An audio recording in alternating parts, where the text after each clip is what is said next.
Telangana cabinet briefing సమయంలో జరిగిన shocking ఘటన ప్రస్తుతం చర్చనీయాంశంగా మారింది. కేబినెట్ బ్రీఫింగ్ కు సంబంధించి మంత్రి పొంగులేటి శ్రీనివాస్ రెడ్డితో పాటు మంత్రులు అడ్లూరి లక్ష్మణ్, వాకిటి శ్రీహరి మీడియా సమావేశంలో పాల్గొన్నారు. R&D విధానంలో రాష్ట్రానికి పెట్టుబడులు అనే అంశంపై మంత్రి పొంగులేటి మాట్లాడుతుండగా మంత్రి వాకిటి శ్రీహరి ఆ విషయానికి సంబంధించిన ప్రతులను చూపించే ప్రయత్నం చేశారు. వాటిని చూసిన మంత్రి పొంగులేటి వాకిటి శ్రీహరి ముందు ఆ పేపర్లను విసిరేశారు. సహచర మంత్రి చర్యతో వాకిటి శ్రీహరి షాక్ అయ్యారు. ఇద్దరు మంత్రులు ఈ విషయంపై పట్టించుకోకపోయినప్పటికీ ఇప్పుడు ఘటన చర్చనీయాంశంగా మారింది. అయితే పేపర్లు విసరడంపై పొంగులేటిపై కాంగ్రెస్ పార్టీలోని కొంతమంది నేతలు అసహనాన్ని వ్యక్తం చేస్తున్నారు.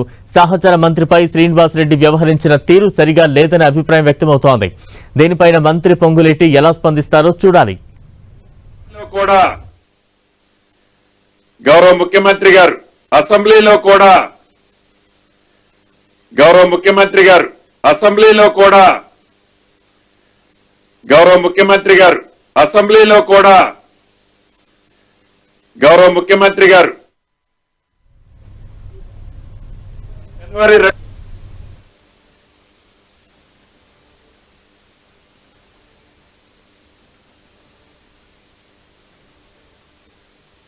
అసెంబ్లీలో కూడా జనవరి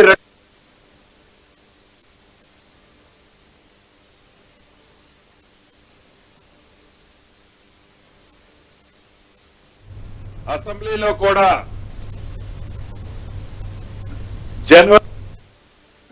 జనవరి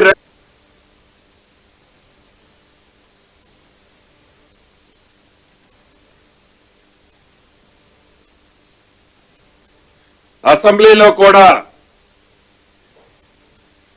జనవరి